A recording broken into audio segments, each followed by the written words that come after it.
जैसे ही वो सीढ़ियों से नीचे उतरा, इसे एक दरवाजा मिला जो आधा खुला था।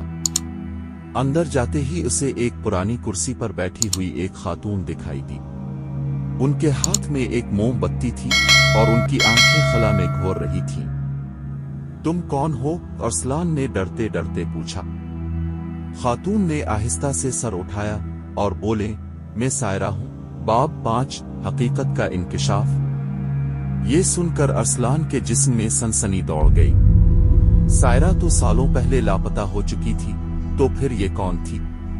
सायरा ने आहिस्ता आहिस्ता कहना शुरू किया, वो रात जब मेरे बाबा और भाई गए थे, वो कभी वापस नहीं आए।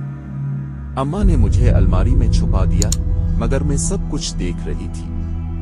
दरवाजा खुला और एक साया अंदर आया। अम्मा चीख रही थी, मगर फिर खामोश हो गई। और उसके बाद बस अंधेरा।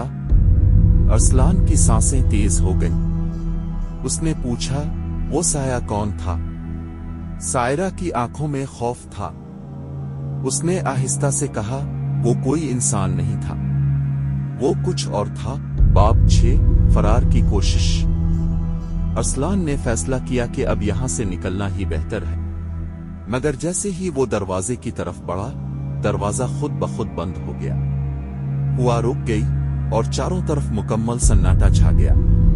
सायरा ने अरसलान को खबरदार किया, अब तुम भी इस कहानी का हिस्सा बन चुके हो, वो तुम्हें भी जाने नहीं देगा। अचानक एक जोरदार धमाका हुआ और दरवाजा टूट गया। अरसलान ने मौका देखकर भागने की कोशिश की, मगर जैसे ही वो बाहर निकला, इसने पीछे मुड़कर देखा।